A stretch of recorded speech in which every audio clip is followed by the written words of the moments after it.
O'zbekiston tarixi 7-sinf 34-mavzu Amir Temurning tashqi siyosati.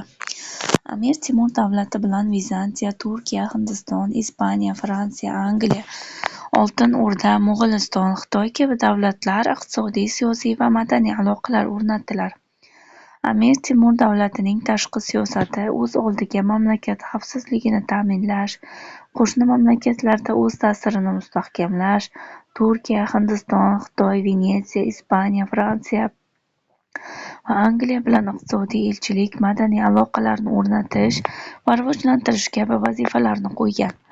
14-asr oxirlarida vujudga kelgan muayyan xalqaro vaziyat tufayli Amir Temur davlati Turkiya, Misr va Oltin O'rda eng qudratli davlatlar sifatida siyosiy maydonga chiqdi. Bu davrda Amir Temurga Mo'g'uliston, Oltin O'rda va Misr bilan ittifoqdagi Usmoniylar Turkiyasi qarama-qarshi turardilar. Mo'g'uliston bilan munosabatlar Movarounnahr mo'g'ullar istibdodidan xalos etilib, mamlakatda Amir Temur hokimiyati o'rnatildi, lekin uning sarhadlari hali tinch emas edi. Mo'g'uliston o'lusbeklarining isyonlari va ularning Toshkent viloyati bilan Farg'ona vodiysiga talonchilik xurujlari ro'y berib turardi. Shimol tarafda Oq O'rdada Jo'ja ulusining toju taxti uchun kurash kuchaygan, ularning Xorazm hukmdorlari bilan qo'shilib, Buxoro, Chorjo'y va Qarshi ustiga qilgan talonchilik yurishlari davom etardi. Bularni bartaraf qilmay turib Amir Temur o'z davlatining xavfsizligini ta'minlay olmas edi. Manbalarning guvohlik berishicha, Amir Temur bu masalani muzokaralar yo'li bilan hal qilishga urindi, lekin foydasi bo'lmadi. Uni qurol vositasi bilan hal qilishga majbur bo'ldi. Amir Temur 1371-1390-yillarda olib borgan 7 harbiy yurishdan keyin Mo'g'ulistonda tinchlik o'rnatish va uni o'zining ta'sir doirasiga kiritib olishga muvaffaq bo'ldi. Misr bilan aloqalar. Amir Temur bilan Misr sultoni Barquq o'rtasida rasmiy aloqalar 1385-yildan boshlangan edi. 1386-1405-yillar mobaynida Amir Temur va Misr sultonlari, shuningdek ularning Suriyadagi noiblari o'rtasida taxminan 25 marta maktub va elchilar almashuvi bo'ldi. Amir Temur Misr sultoni Barquq bilan do'stona munosabatlar o'rnatilishi, savdogar va tijorat ahllari bemalol bordi-keldilarni amalga oshirishlari, bundan keyin o'rtada hech qanaqa ixtilof va adovat harakatlari bo'lmasligi haqida takliflar bildirib, o'z elchilarini jo'natgan edi. Biroq sulton Barquq Amir Temur jo'natgan elchilarni qatl etib, takliflarni rad etadi. Keyinchalik Amir Temur sulton Boyazid ustidan g'alaba qozongach, Misr o'z itoatkorligini izhor etadi.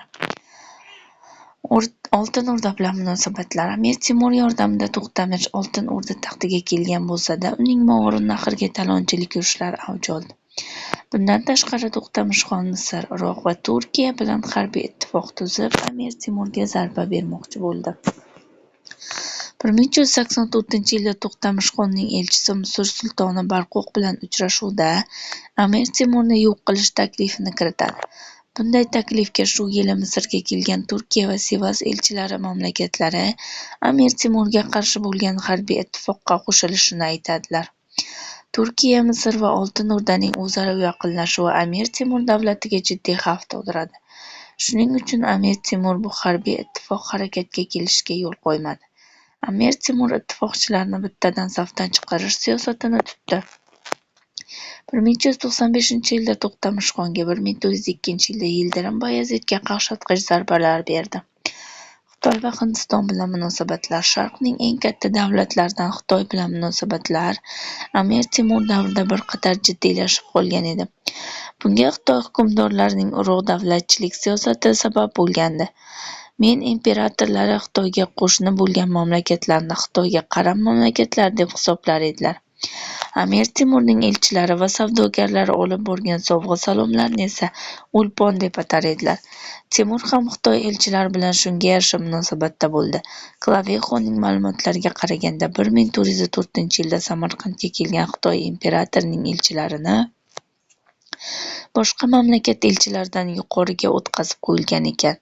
Yuqoridagi aytilganlardan kelib chiqib Amir Temur buyrug'iga ko'ra ular ham boshqa mamlakat elchilari qatorida o'ziga yarasha joyga o'tkazilgan. Xalqaro siyosiy vaziyat.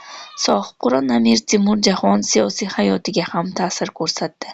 Ma'lumki, bu davrda bir tomondan Sulton Boyazidning Bolqon yarimoroli davlatlariga nisbatan tazyiqi kuchayib, butun Yevropaga xavf solayotgan edi.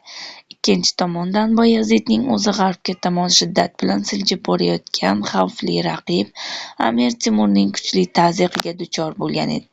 Bunday siyosiy vaziyatda Boyazidga qarshi kuchlarning ma'lum darajada birlashuvi tabiiy edi. Avvalambor Boyaziddan yengilib o'z yer va mulklaridan mahrum bo'lgan Kichik Osiyo mamlakatlarining hukmdorlari Amir Temurdan madad istab, uning Qorabog'dagi o'rdagohiga borib qaror topadilar. Hatto Vizantiya va G'alatadagi Genuya hokimining noibi, Fransiya qiroli hamda Sultoniya shahrining katolik missionerlari yordam so'rab Amir Temurga murojaat qiladilar. Buning evaziga ular harbiy yurish vaqtida unga yordam berish hamda Konstantinopol va Peraning Boyazidga to'lib kelgan bojini bundan buyon Amir Temurga to'lashga va'da qiladilar. Bunday taklif Amir Temurga ma'qul tushadi, chunki Turkiyani dengiz sohilidagi tayanchidan ajratish uchun unga dengizdan madad zarur edi. Shunday qilib, 14-asr oxirida va 15-asr boshlarida Sulton Boyazidga zarba berish uchun qulay siyosiy vaziyat vujudga keladi. Bu vaziyatdan Amir Temur ustalik bilan foydalanadi. Elchilik aloqalari. Anqara yaqinida turklarning 160 ming kishilik qo'shini ustidan qozonilgan buyuk g'alabadan so'ng Amir Temurning G'arbiy Yevropa davlatlari bilan bo'lgan aloqalarining mazmuni tubdan o'zgaradi. Endilikda Amir Temur ular bilan do'stona munosabatlarni mustahkamlash va o'zaro savdo-sotiq aloqalarini yo'lga qo'yish kabi masalalarga ahamiyat beradi. Amir Temur 1402-yil yozida Fransiya va Angliyaga maxsus elchilar orqali Karl olti va Genrix to'rt nomlariga maktublar yo'llaydi. Elchilar Parijga 1403-yil may oyida yetib boradilar. Elchilar ikki mamlakatning savdogarlar uchun erkin savdo munosabatlari olib borilishini ta'minlash va agar qirol hamda gersoglar rozi bo'lsalar, bu erkin savdoni tegishli bitim yoki shartnoma bilan mustahkamlashni taklif etadi. Fransiya qiroli Karl olti 1403-yil 15-iyunda Amir Temurga yo'llagan javob maktubidan ma'lum bo'lishicha, Amir Temur takliflari Fransiya tomonidan mamnuniyat bilan qabul qilingan. Xuddi shu davrda Amir Temur Angliya qiroli Genrix IV bilan olib borilgan diplomatik munosabatlarida G'arbiy viloyatlar hokimi Mironshoh faol qatnashdi. G'arbiy Eron, Iroq, Ozarbayjon, Armanistonni o'z ichiga olgan mulklar hokimi Mironshoh Amir Temurning keksayib qolgan davrida G'arbiy Yevropa hukmdorlarining diqqat-e'tiborini o'ziga jalb etadi. Bu davrda u Yevropa davlatlari bilan o'zaro savdo aloqalarini jonlantirish maqsadida nasroniy ruhoniylarga xayrixohlik bildirib, savdogarlarning daxlsizligini ta'minlash borasida chora-tadbirlarni amalga oshirdi. Shu sababli G'arbda Mironshoh tez orada katolik oqimining homiysi sifatida shuhrat qozondi. Kastiliya, ya'ni Ispaniya qiroli Genrix III Sharq bilan juda qiziqib qolgan edi. 1402-yilning bahorida dastlab Ispaniya elchilari Amir Temurning Kichik Osiyodagi qarorgohiga yuboriladi. Elchilar Amir Temur va Boyazidlarning kuch-qudratda boyligi va qo'shinining sonini bilish hamda ular qo'l ostida yashayotgan xalqlarning urf-odatlari, dini va qonunlari haqida aniq ma'lumotlar to'plash topshiriladi. Sharq va G'arb davlatlarining elchilari qatorida Ispaniya elchilari ham Amir Temur tomonidan qabul qilinib, qirol nomiga yozilgan maxsus maktub va in'omlar bilan kuzatiladi. Ularga qo'shib Amir Temur Muhammad Qozi ismli o'z vakilini Ispaniyaga elchi qilib yuboradi. Genrix III 1403-yilda Amir Temur huzuriga elchi qilib yuboradi. Keyinroq 1403-yilda Amir Temur huzuriga ikkinchi marta maxsus elchilarni yuboradi. Unga Klavijo boshliq qilib tayinlanadi. Ispaniya elchilari Samarqandda Amir Temur tomonidan tantanavor qabul qilinib, ularga hurmat-ehtirom ko'rsatadilar. Klavijo boshliq Ispaniya elchilari 1404-yilning sentyabr-noyabr oylarida Samarqandda bo'ladilar. Amir Temurning Xitoy tomonga yurishi munosabati bilan boshqa ko'pgina davlatlarning elchilari kabi Ispaniya elchilari ham 1404-yilning 21-noyabrida Samarqanddan jo'natib yuboriladi. Klavijo Ispaniyaga 1406-yilning mart oyida qaytib boradi.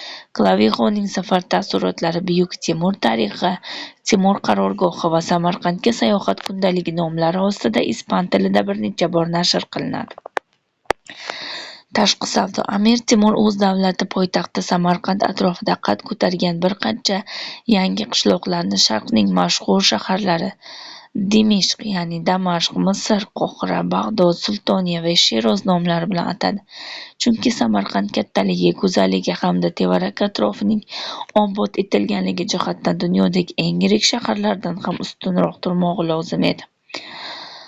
Tashqi savdoda ham Samarqand katta o'rin tutgan. Samarqandga turli mamlakatlardan, xususan Xurosondan ma'danlar, Hind va Sinddan yoqut, olmos, Xitoydan atlas, choy, mushk va boshqa mollar, o'zga mamlakatlardan oltin va kumush olib kelinardi.